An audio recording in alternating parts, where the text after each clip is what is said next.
Hey guys, it's Ghosdee. Welcome back to my channel. This week I'm sharing the best of my 2021 watch list.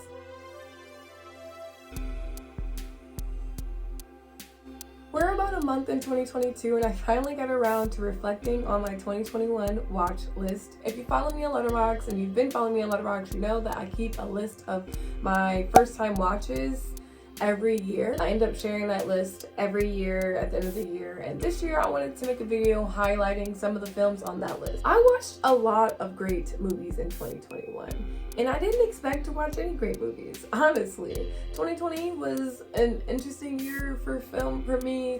I spent a long time really enjoying Timothée Chalamet. That just tells you about that year for me. 2021, I watched so many amazing movies, just came across gems that I hadn't heard of. But before I get into my main list, I do want to share some honorable mentions, especially because these movies I got to see in theaters, and that was really special for me in 2021. Having the chance to go back into a movie theater, enjoy the movie experience again for the first time in over a year was just amazing. I'm not going to spend any more time ranting on this because I could talk all day. So my honorable mentions are Last Night in Soho, Don't Look Up, Malignant, and Resident Evil Welcome to Raccoon City. I recommend those movies, not as much as these other movies, but I do recommend those movies.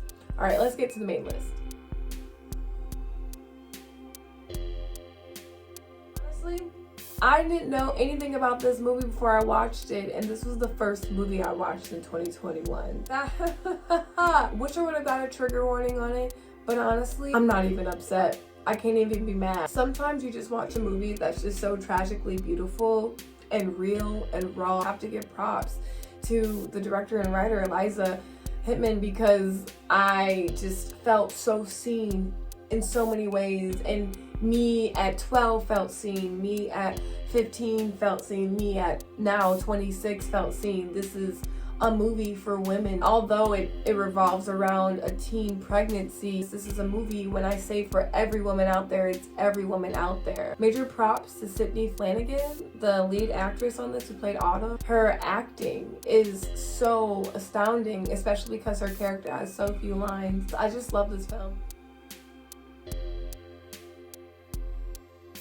So I'm cheating just a little bit by putting this film on my list because I technically have seen Crimson Peak before, but I wasn't paying attention and I can't say I took anything away from it because when I watched it this time, I fell in love in a way that I didn't expect to. I fell in love with the color palette, with the story, with the gothic romance feel mixed with the supernatural horror film. Mia, I can't pronounce her last name. I'm not gonna butcher it. I love her in anything. She nails every role. I love that her character was like a strong lead, that she pushed further, she took risks. I like seeing women written that way.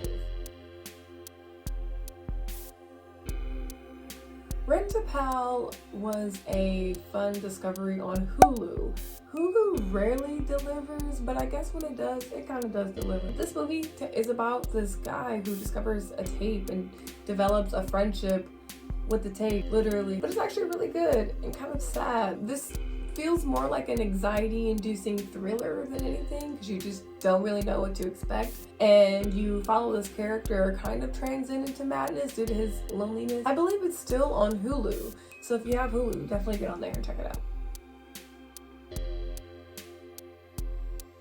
The Heart of Their Fall was a cultural moment for the Black community. I feel like personally, just so inspiring to see a lot of Black creators come together to create something as magnificent as that movie. When I say magnificent, I mean magnificent. From the costume design to the music, the visuals, the characters, the cast, like that movie literally did not miss a single beat.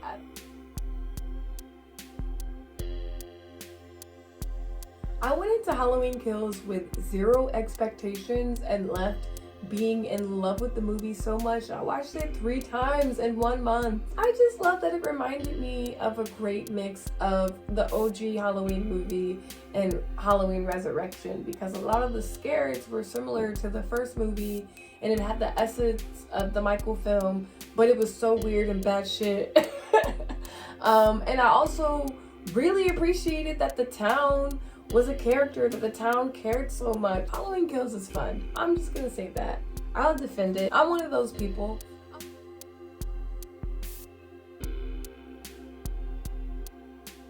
Had to go see fucking Zola. Being a girl that existed on Twitter in 2016 and watched the thread happen, had to go fucking see Zola. Janisa Bravo, writer and director, and I'm assuming Zola has some writing credits, did a great job of allowing the humorous moments happen through the natural story plotline, but also taking it serious at the same time because it is a scary situation. This is a movie for Black women, written by Black women, created by Black women. I fucks with that.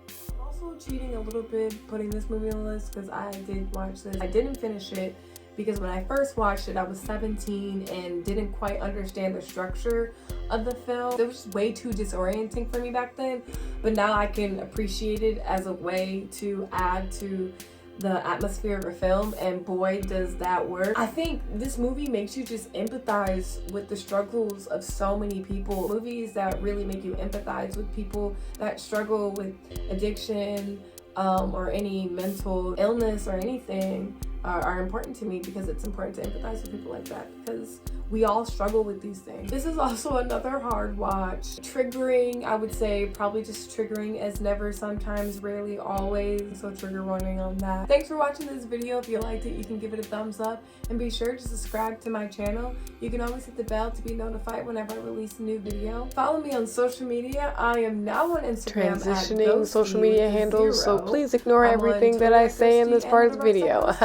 Be consistent now, baby. I'll see you in the next video.